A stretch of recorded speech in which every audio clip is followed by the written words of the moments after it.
Dear Buttercup, our little trio, consisting of my new Texan and Indian friend, and of course me, decided to spend one more day together. First, we went to the Ganges. I just walked into it a tiny bit while our craziest group member decided to go for a dip. It's sad to see that a river that's considered sacred is this extremely polluted.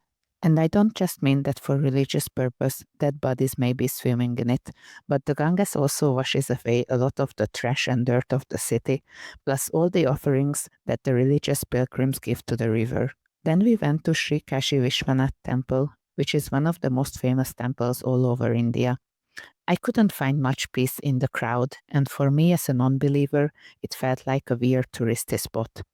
People were literally pushed aside after giving their offering so that the line would move. For me, the most meaningful and heartwarming moment of the day was when I saw my Indian friend's relieved face when he found me. As foreigners, we had to stand in a separate line and we agreed to meet at the exit, but he went out thinking that we must have already left. He had to stand in line again to get in, and then he finally found us. By that point, he was considering making an announcement on the loudspeakers. We couldn't take any electronic devices, like phones, inside, so he had no way of contacting us. Then came the saddest and for me the most difficult part of being a traveler. I had to hug these amazing people goodbye. The next day, I walked 80 plus Ghats and back. I started from Ghat after having had breakfast at our little cafe. I guess the combination that I was alone and that I was wearing one of the beautiful Indian dresses that I got from my friend for the wedding made me a celebrity even more than usual, so everyone kept stopping me for selfies. On my way, I went to Manikarnika Ghat.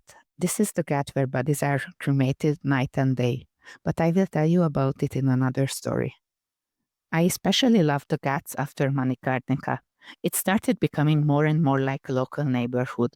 People still kept screaming Bottur at me, but children were flying kites and playing cricket, and goats and chicken were roaming relatively freely.